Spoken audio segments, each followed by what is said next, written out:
Hey guys, how you doing? Today I am making a video on my second channel because I have been seriously neglecting this channel over the past few weeks. I've been focusing on the collab channel that I'm part of now. I'm having a lot of fun with that channel. I really like having a topic to discuss every week and comparing my answers or my responses to the topic to everyone else's, and I am really enjoying getting to know the other queens that I'm doing it with. So it just has not occurred to me to make a video on this second channel until today. I'm responding today to an email that someone sent me ages and ages ago, and I can't even remember who sent it, I'm so sorry. But the question was, what are my top 5 books of all time? So that is what I'm here today to do. It has to be said that this is really difficult because you can only pick 5, and I have hundreds of books that I would recommend as books you should read before you die. So I really actually struggled to narrow it down to 5, but I'm pretty happy with the top 5 list that I've put together. So if you haven't read any of these books that I am about to show you, then run out of the house immediately and read them, because for various reasons they are fantastic, and let's just get started. The first one is Mrs. Dalloway by Virginia Woolf. I own a couple of copies of this actually. There's another one with a different cover somewhere behind me.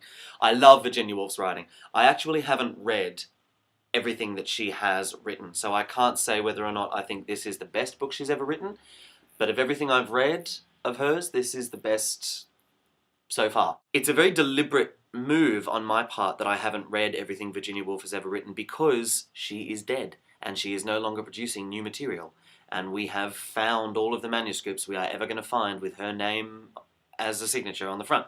So when I finish reading everything she's ever read, that's it.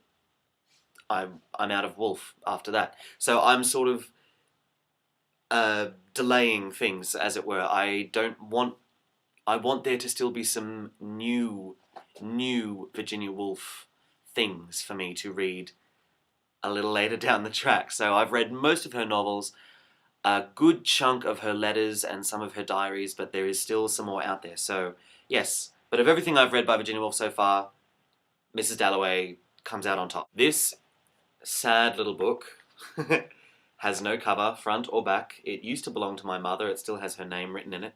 So that's just how old it is. George Orwell's 1984. The reason that I love this book is because it actually did change the way I viewed the world. And it was the first book to ever make me cry. Now, books don't make me cry very often. Movies, occasionally. Plays, frequently. Books, not so much. Books don't really make me teary. If you're anything like me, then you will end up having your view of the world changed by this book.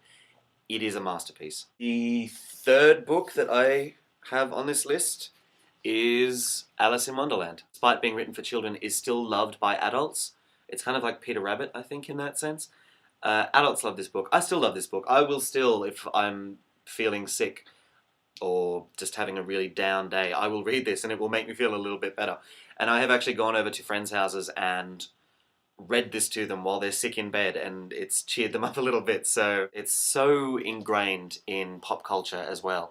You find references to Alice in Wonderland everywhere, in movies, in art, in television, in theatre. It has permeated pop culture in a way that I think is practically unrivaled. So that is number 3 on my list. Number 4 is kind of a cheat, because this isn't one book. It's a collection of short stories, but it is Roald Dahl's adult short stories, and my God. I own all of his children's books. I have The Witches, I have Charlie and the Chocolate Factory, and Charlie and the Elevator. I have all of Roald Dahl's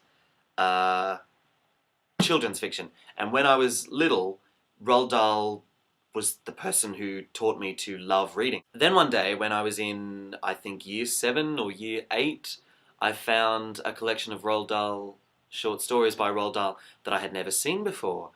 It was The Great Automatic Grammatizer and other stories collected into a book. And I thought, hang on, hold the fuck up. How do I not know that? How have I never seen this before? So I grabbed it off the shelf in the library and read it and thought, what's this? This is weird. This is really weird. No, I don't like this, and I put it back.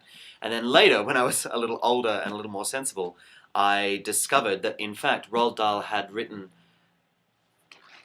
all this for adults. I always thought he was just a children's author, but as it turns out, he has written a volume of adult fiction as well.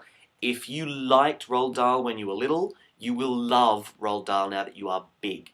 Anyone who hasn't read a Roald Dahl short story in their adult life should run out and get it. Number 5 is possibly a little controversial, and there are a lot of other books that I probably would have put in place of this one if I didn't want to make a point.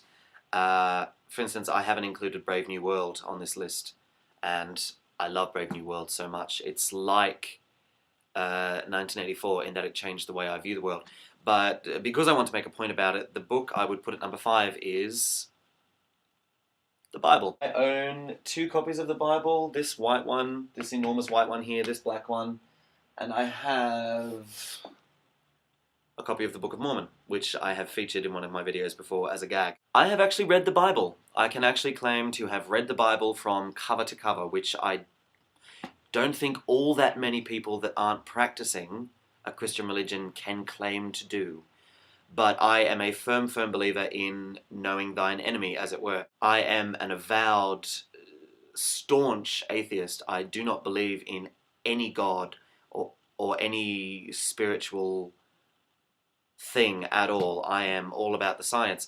So reading the Bible in its entirety was to me very important, because if I was going to engage in conversation about religion and about religious ideas, I really needed to know what I was talking about. So I, over time, read this whole damn book so that I can quote the Bible and I can cite parts of the Bible to help me to frame a particular argument. I would also very much like to acquire copies of the Torah and the Quran and read those, again, to arm myself, because I don't believe in those religions, but I do find them interesting, and religious discourse is something I find exceptionally interesting.